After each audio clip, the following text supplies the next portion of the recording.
내놓고 복음을 전했던 것이 바로 바울이거든요. 그래서 바울이 날마다 주문하라는 거는 그만큼 나는 매일 죽음의 위협에 속해져 있다. 이런 뜻이 원 뜻이지만 또 하나의 뜻은 뭐냐면 또한 바울은 날마다 나는 죽음을 기꺼이 죽음 앞에 자기 자신을 내놓고 살아가고 있다는 그런 뜻이죠.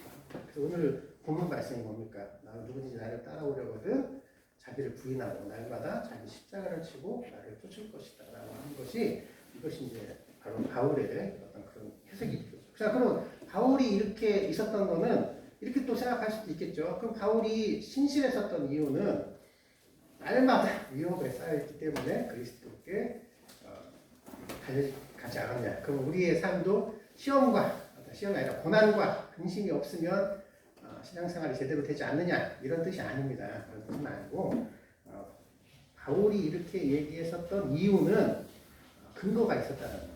그 기존에 사실은 구약시대 때에는 사후세계라는 개념이 정확하지가 않았어요. 구약시대 사람들은 영원에 속한 영원이라는 개념이 없었어요. 영원이라는 것이. 그래서 구약시대 때의 복이라는 건 뭐냐? 여호와를 섬기면 복을 받는다. 영원한 복을 받는다. 바로 그 하나님께서 백성들 이스라엘 백성을 선택할 때 뭐라고 선택했냐면 이렇게 선택을 했거든요. 찾아보진 않겠습니다. 너희가 나의 영원한 백성이 되리라고 영원한 백성이 되리라고 하나님께서는 말씀하셨거든요. 그런데 구약시대 사람들은 그 영혼을 영원한 삶이라고 생각하지 못했어요. 그러니까 그들이 생각할 수 있었던 건 뭐냐면 내가 정말 잘 되고 복을 받고 내 삶을 하고 나의 자손이 대대손손 영원히 여호와 하나님께 복을 받는 것, 이 정도가 그 한계였었거든요. 근데 바울이 고린도 전서를 통해서 알려주신 그 영원함이라는 것, 하나님의 뜻은 다르다라는 것을 알 수가 있죠. 신약에 그리스도께서 완성되어지고 난 다음에는 다르다라는 것. 이때 이제 35절을 한번 보겠습니다. 35절. 고린도전서 15장 뒤에 부분입니다. 읽겠습니다. 누가 묻기를 죽은 자들이 어떻게 다시 살며 어떠한 몸으로 오느냐 하리니 어리석은 자여 너의 뿌리는 씨가 죽지 않으면 살아나지 못하겠고 너의 뿌리는 것은 장래 형체를 뿌리는 것이 아니요 다만 밀이나 다른 것의 알갱이 뿐이로되 하나님이 그 뜻대로 저에게 형체를 주시되 각 종자에게 그 형체를 주시느니라. 자, 이게 이 말이 어떻게 나온 거냐면 고린도 지역 성도들이 궁금해했던 것이 있어요. 그게 뭐냐면 죽은 자의 부활이라는 거예요. 죽은 자의 부활.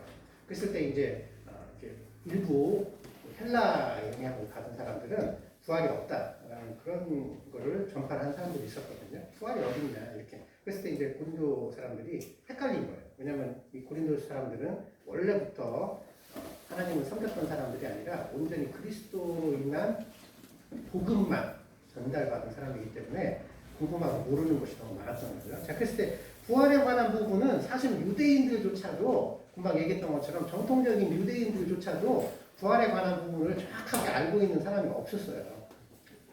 그냥 그 인식 자체가 부활과 영원한 삶이라는 개념이 별로 없었던 거니까요. 근데 그리스도께서 우리에게 해주셨던 거는 바로 영원한 이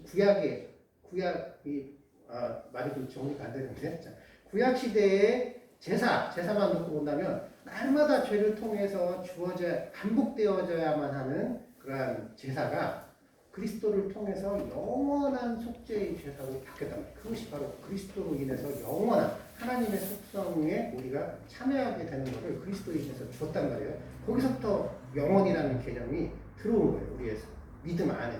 그 전에는 그게 없었던 거죠.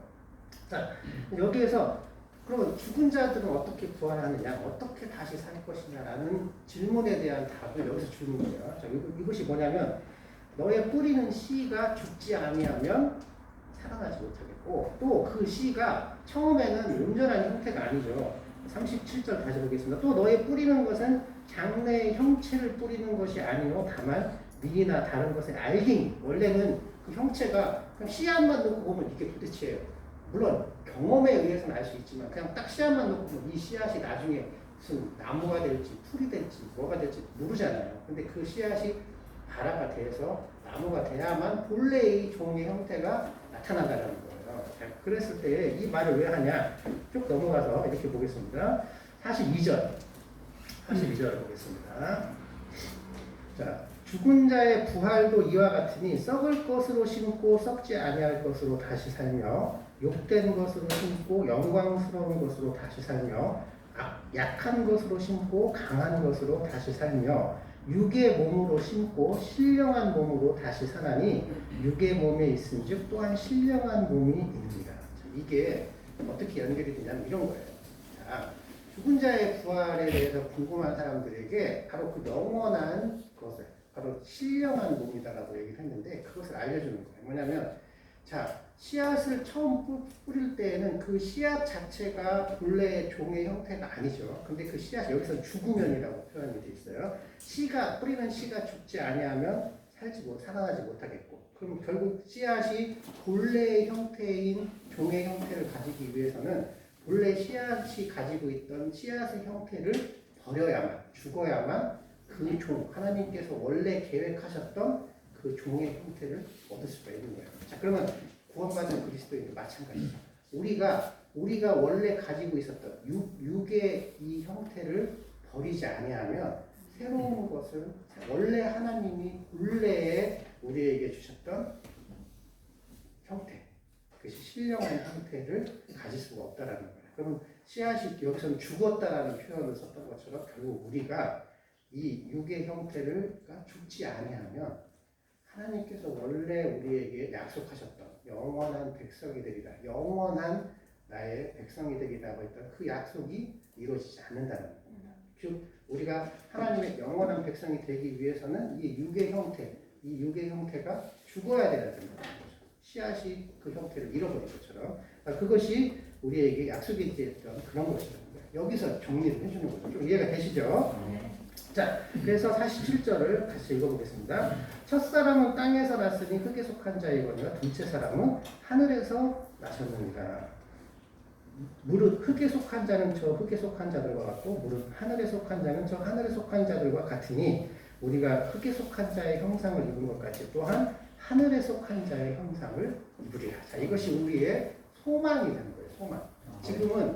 지금은 이루어지지 않는 거지만 우리가 나중에 그리스도께서 우리에게 오실 때에 우리도 결국은 그리스도와 같이 변화가 되면서 정말 하늘에 속한 자의 형상을 이룰 수 있는 그러한 소망이 될 수 있다는 거죠. 자, 그것이 우리의 소망이 되는 겁니다. 자, 근데 여기서 딱 끝난다면 그럼 죽어야겠네. 죽어야죠.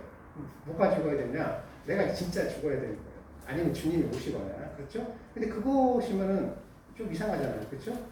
그것이 아니다라는 거예요. 금방 얘기했던 것은 뭐냐면, 자, 바울이 정말 날마다 자기를 죽음에 넘기워졌다라는 그 믿음의 핵심이 바로 여기에서부터 오는 것이다라는 겁니다. 자, 이거 한번 찾아볼까요? 어디다 적어놨는지 적어놓지도 않았고.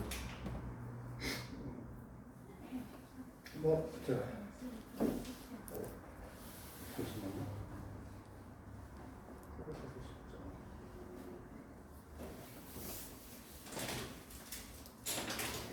죄송합니다. 갑자기. 네? 아니요, 여기 있는 건 아니고 그냥 뭐 안 찾고 얘기를 할게요. 네. 자, 그래서 죄송합니다. 갑자기 그냥 갈라디아서 2장 20절만 봐도 되겠네요. 너무 어렵게 생각했어요. 그래서 죄송합니다. 너무 유명한 말이라서 안 적어놨습니다. 말이 좀 제가 정신이 없어서 죄송하고요. 갈라디아서 2장 20절. 다들 너무 잘 알고 계신 말씀이죠. 2장 20절 신약 303페이지쯤에 나갑니다.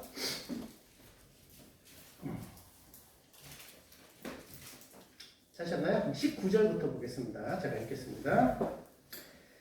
내가 율법으로 말미암아 율법을 향하여 죽었나니 이는 하나님을 향하여 살려 함이니라. 내가 그리스도와 함께 십자가에 못 박혔나니 그런즉 이제는 내가 사는 것이 아니요 오직 내 안에 그리스도께서 사신 것이라. 이제 내가 육체 가운데 사는 것은 나를 사랑하사 나를 위하여 자기 몸을 버리신 하나님의 아들을 믿는 믿음 안에서 사는 것이다. 이게 나는 날마다 죽노라라는 거에 대한 그런 부분이다 볼 수가 있는 거예요. 뭐냐면 이제는 내가 율법을 향하여 죽었다는 거예요. 언제 죽었냐면 그리스도가 십자가에 못 박히실 때 나도 함께 사실은 십자가에 같이 못 박힌 거라는 거예요. 그러니까 그리스도만 일방적으로 못 박힌 것이 아니라 내가 함께 십자가에 못 박혔다는 거예요. 자, 그러면 이제 내가 죽었다는 거예요. 실제로는 죽지 않았어요. 나의 육체는 실제로는 죽지는 않았지만 사실은 하나님 앞에서 여기서 보면은 율법을 향하여 죽고 하나님 앞에서는 살려야 한다라고 했죠. 그럼 우리의 믿음, 우리의 의는 어디에 있냐면 실제로 우리가 의를 행해서 의롭다 함을 얻은 것이 아니라 바로 그리스도가 우리를 의롭다 하심을 믿음으로 말미암아 누가 하나님이 우리를 의로운 것으로 해주시는 거란 말이에요. 그러니까 실제로는 나는 전혀 변화된 게 없어요. 아무것도 변화된 게 없어요. 내가 의롭다 함을 얻으려고 하나라도 뭔가를 한 게 없어요. 그렇지만 그리스도를 통해서 우리가 믿음으로 하나님 앞에서는 죄인에서 의인으로 바뀌게 되는 거죠. 마찬가지예요. 실제로 우리가 죽은 것은 없어요. 육체가 죽은 것은 없고 죽었을 수가 없죠. 하지만 어디서부터? 율법으로 그리스도와 함께 내가 함께 십자가에 못 박혔다라는 그 믿음 안에서 사실은 하나님 율법 안에서는 죽고 하나님 앞에서는 다시 산다라는 거죠. 그러면은 이제 우리가 사는 것은 무엇으로 사는 것이냐면 자기 몸을 나를 위하여 자기 몸을 버리신 하나님의 아들을 믿는 믿음 안에서 사는 것이다. 그러면 그것이 곧 아까 소망, 우리의 진정한 소망은 결국은 우리가 모든 것을 다 벗어버리고 정말 신령한 육체를 얻을 때가 우리의 소망과 우리의 믿음이 완성이 되는 때라고 볼 수는 있어요. 하지만 그것으로 끝나는 게 아니라 실제로 지금 현재 우리가 살아가고 있는 이 삶 안에서도 그러한 것들이 나타날 수 있는 거예요. 현실적으로. 어떻게? 유일하게 믿음 안에서 가능하더라고요. 믿음이 없이는 절대 일어날 수가 없는 일을 우리는 믿음을 통해서 가능하게 된 것이에요. 하나님 앞에서. 그리스도를 통해서. 마찬가지로 우리의 삶이 지금 부활된, 즉, 뭐라고 표현하냐면 영에 속한, 그러니까 이전에는 육에 속한 자들은 반드시 죽으리로다라는 거에서 영원한 그리스도를 통해서 영원한 삶을 얻었던 그것이 바로 그 영에 속한 성령으로 거듭난 것이다라고 우리가 표현한 거죠. 그러면 그것이 실제로 우리가 눈앞에서 변화가 될 때까지 기다리는 것이 아니라 우리가 온전히 믿음 안에서 그것이 우리 삶 안에서 가능하게 될 수 있다는 겁니다.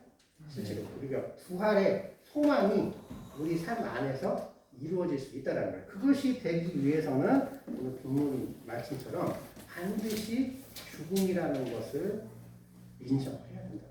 내가 나의 삶 안에서 항상 내가 그리스도와 함께 십자가에 죽었다라는 것을 온전히 인정을 하지 못한다면 아까 얘기했던 그 씨앗이 죽지 아니하면 하나님이 원래 주셨던 본래의 종의 형체를 얻을 수 없는 것처럼 우리가 내 삶 안에서 그러니까 그리스도와 함께 십자가에 못 박히지 않는다면 내 안에 있는 그 부활의 새로운 그리스도로 말미암은 그 성령의 역사, 그 부활의 어떤 그러한 것들이 나타날 수 없다는 거죠. 그렇기 때문에 아까 본문 말씀 그거죠. 날마다 자기를 부인하고 십자가를 진다라는 것은 무슨 뜻이냐? 내가 날마다 내가 처해 있는 이런 것들이 육에 속한 자가 아니요 바로 그리스도로 말미암아 하나님께 속한 자, 영원에 속한 자라는 것을 잊지 않아야 된다는 것이 바울이 고린도에서 얘기하고 싶었던 그런 핵심이다라는 겁니다. 그랬을 때에 비로소 우리가 우리의 삶이 그런 것들이 고난이나 이런 것을 통했을 때 항상 이길 수 있는 힘이 되는 거예요. 거기 말씀을 찾지는 않겠습니다만 그런 것이 있죠. 누구에게나 감당할 수 있는 시험만을 우리에게 주신다는 거죠. 그리고 또 그 시험을 감당할 쯤에는 반드시 피할 길을 주셔서 우리가 그 시험을 이길 수 있겠다 해주신다. 무슨 뜻이냐면 시험은 항상 있어요. 누구에게나 있습니다. 없는 사람이 없어요. 하지만 그 시험을 이길 수 있는 길은 결국 어떠한 시험은 되게 많아요. 종류도 많고 사람마다 다 달라요. 다르지만 그 피할 길은 동일하다는 거예요. 바로 예수 그리스도를 통해서야만 피할 길을 우리에게 허락해 주신다는 거죠. 아까 제가 이제 잠깐 얘기를 들었었지만 모든 어려움과 모든 꼬임, 인생에 있어났을 때 모든 꼬인 것과 여기에서 정답은 항상 그리스도와 나와 우리 관계에서 찾아야 되고 또 하나 아까 얘기했던 것처럼 그리스도와 나와 다른 사람의 관계를 생각을 해야 된다. 여기서 그리스도가 빠져버리면 인간과 인간과의 관계, 인간 대 인간의 관계로 돌아가면 답은 없어요. 인간과 인간과의 관계에서 답을 찾으려면 성인 군자가 돼야 돼요. 성인 군자가 되어서 저는 제가 100% 얘기하지만 제가 자매와 화해를 100% 제가 화해를 할 수 있었던 건 제가 성인 군자라서 제가 먼저 나갔던 것은 아니다라는 거예요. 항상 기도를 통해서 화해를 하고 있었던 거. 우리 자매는 믿음이 없다는 얘기는 아닙니다. 그렇다는 얘기입니다. 여기서 그것이 우리에게 중요하다는 거예요. 그래서 우리의 삶이 내가 항상 그리스도와 함께 십자가에 못 박혔다라는 것은 나의 삶에서 일어나는 모든 것들이 금방 얘기했던 것처럼 내가 정말 고민하고 근심하고 어려운 것만이 시험과 유혹이 아닐 수도 있어요.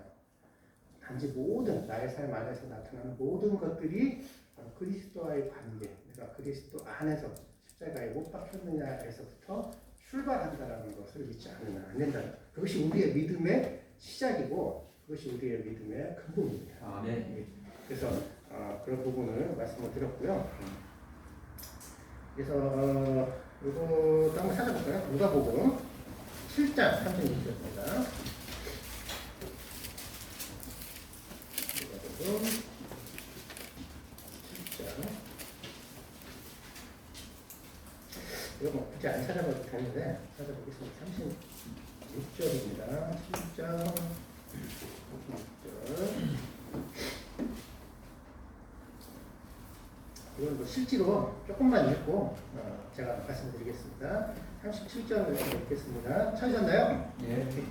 그 동네 36절부터 읽겠습니다. 한 바리새인이 예수께 자기와 함께 잡수시기를 청하니 이에 바리새인의 집에 들어가 앉으셨을 때 그 동네에 한 동네에 죄인인 한 여자가 있어 예수께서 바리새인의 집에 앉으셨음을 알고 향유 담은 옥합을 가지고 와서 예수의 뒤로 그 발 곁에 서서 울며 눈물로 그 발을 적시고 자기 머리털로 씻고 그 발에 입맞추고 향유를 부으니 예수를 청한 바리새인이 이것을 보고 마음에 이르되 이 사람이 만일 선지자였다면 자기를 만지는 이 여자가 누구며 어떠한 자 곧 죄인인 줄을 알았으리라 하거늘. 이렇게 나오죠. 이 얘기는 이제 잘 아실 거예요. 바리새인이라는 거는 정말 착하게 잘 살고 있는 사람들이에요.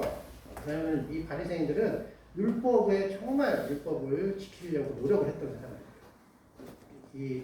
뭐 이스라엘 역사를 여기서 얘기할 필요는 없지만 어쨌든 이스라엘이 망했던 이유가 뭡니까? 율법을 지키지 않았기 때문에 망했잖아요. 그랬을 때 이스라엘이 다시 회복할 기회가 잠깐 있었을 때 그때 이스라엘 사람들이 반성을 해요. 우리가 망했던 이유는 율법을 제대로 지키지 않았기 때문이기 때문에 정말로 그리스도 그 메시아를 기다리는 마음으로 율법을 정말 지키려고 노력을 했던 사람들이 바로 바리새인들이었어요.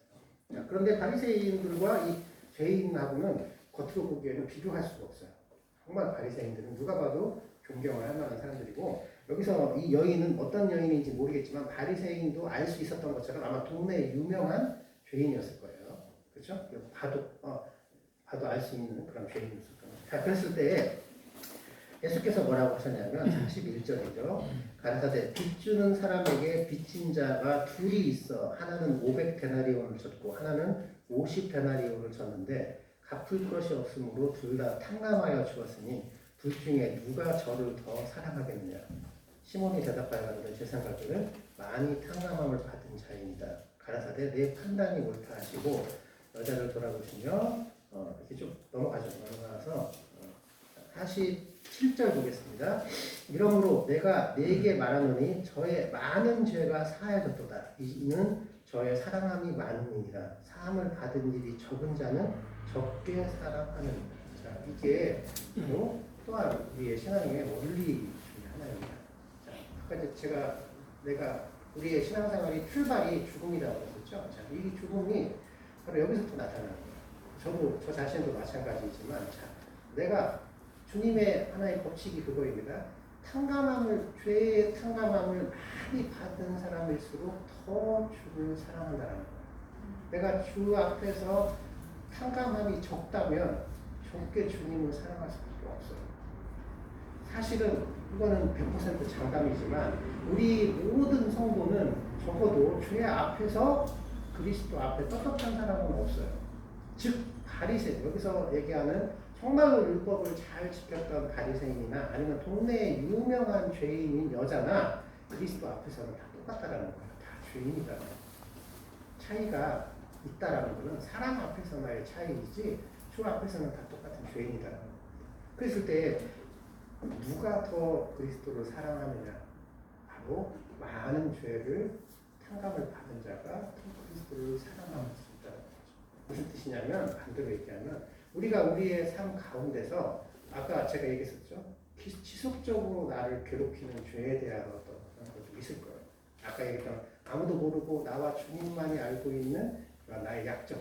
그 약점이라는 게 뭐겠어요? 계속해서 나를 건드리는 그런 죄의 약점이 되겠죠. 나의 육체에서부터 오는 그런 약점이죠. 그러나 약점이 단순히 약점이 아닐 수도 있다는 거예요.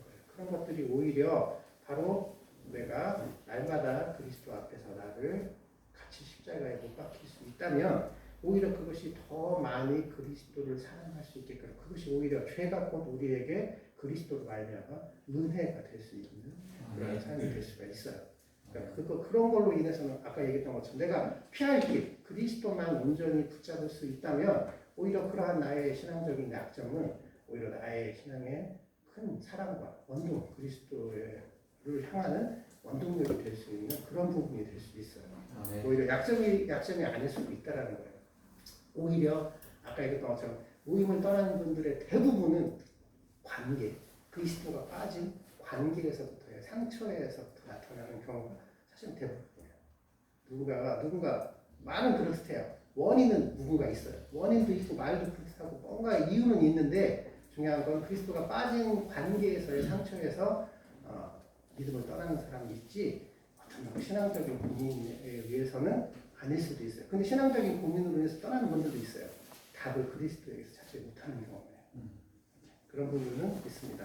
그래서 벌써 1시간이 다 됐네요. 말씀 오늘 정리를 하자면 우리의 믿음의 근본은 항상 동일합니다. 우리가 죄인이었을 때 그리스도를 통해서 우리가 의롭다 함을 얻었다라는 것이 우리의 근본이고 우리가 그래서 그리스도와 함께 십자가에 못 박혔을 때야 비로소 거기서 출발하는 거예요.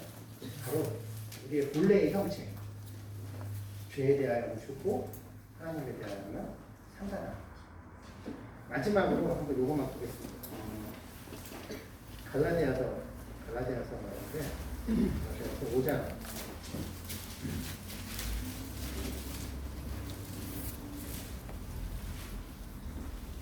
5장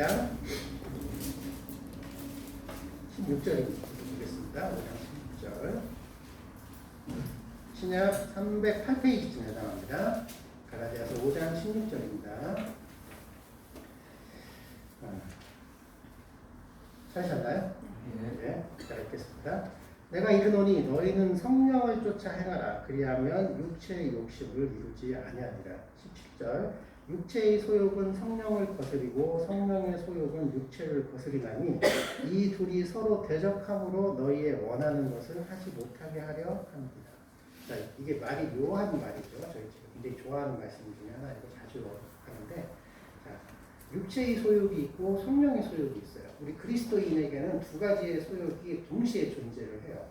둘 중에 하나만 존재하면 좋은데 그렇다면 뭐가 잘못된 거예요. 자, 육체의 소욕이 있어요. 왜냐하면 우리 육체 가운데 가고 있으니까요. 근데 성령의 소욕이 또 있다는 거예요. 왜냐하면 우리 안에는 성령이 있으니까요. 자, 근데 육체의 소욕과 성령의 소욕은 서로 대적하면 아무것도 할 수가 없어요. 그러니까 신앙생활이 잠시 착각할 수가 있어요. 왜냐하면 육체의 소욕과 성령의 소욕 중에 내가 무엇을 선택하느냐가 나의 신앙생활이다라고 착각을 하면 모든 책임이 누구에게 오냐면 나한테 와요. 그러면은 내가 육체의 소욕을 선택을 했을 때에는 그 책임도 나에게 오기 때문에 내가 잘못 살고 있거든요. 그렇죠? 성령의 소욕을 선택을 하면은 내가 정말 적절한 잘 선택을 했기 때문에 제가 정말 영광스러운 삶을 살게 되는 것처럼 느껴질 수 있어요. 둘 다 아니라는 거예요. 이렇게 이런 삶을 살다 보면은 아까 히스기야나 다윗처럼 금악에 빠질 수가 있어요. 왜? 내가 선택을 하는 게 아니에요. 바로 16절 다시 한번 보겠습니다. 내가 이르노니 너희는 성령을 쫓아 행하라. 그리하면 육체의 욕심을 이루지 아니하느냐. 내가 선택을 하는 게 아니라 오직 성령으로 내가 행했을 때에 육체의 소욕이 이루어지지 않는 것 뿐입니다. 선택이 아니에요. 근데 이 말로 이렇게 하면은 뭔가 복잡해요. 이게 어려운 거잖아요. 그렇잖아요. 뭔가 이론은 이렇다라는 건 다들 잘 알고 있어요. 근데 막상 현실적으로 딱 갔을 때에는 이렇게 선택이 되죠. 선택이. 근데 그런 현실적인 선택도 결국 어디서부터 오냐면 평상시에 내가 가지고 있는 생각과 내가 가지고 있는 습관에 의해서 결정이 되는 거예요. 그랬을 때 내가 본질적으로 무엇이 옳고 그른 것인지를 명확하게 알고 있지 못하면 선택을 할 때 흔들리게 돼요. 이게 뭐 말은 이렇고 저렇고 얘기를 하는 건데 예를 들어서 그러니까 제가 자주 듣는 그런 건데 그리스도께서 이것 한번 찾아볼까요? 누가복음 22장 한번 찾아보겠습니다. 마지막이라고 했는데 죄송합니다. 누가복음 22장 42절.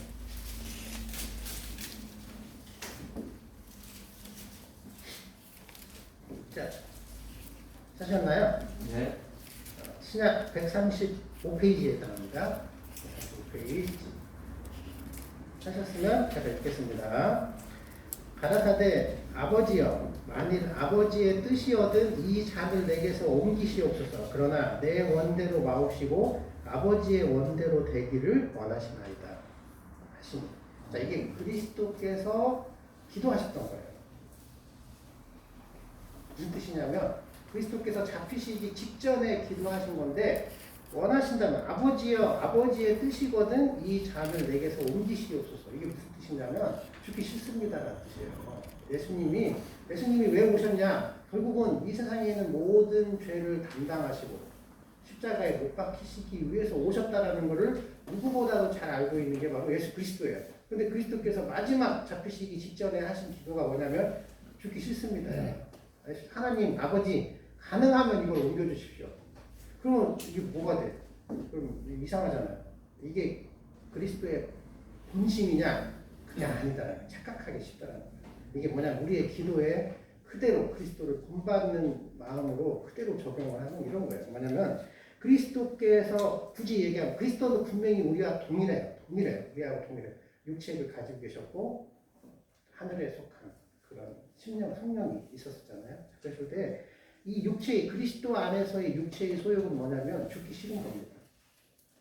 우리 안에 있는 우리의 육체의 소욕도 마찬가지죠. 이것이 그리스도 하나님 앞에서 솔직해져야 돼요. 단지 정말로 그리스도가 원하신 건 뭐냐면 바로 그거예요. 그러나 내 원대로 마옵시고 아버지의 원대로 되기를 원한다는 거예요.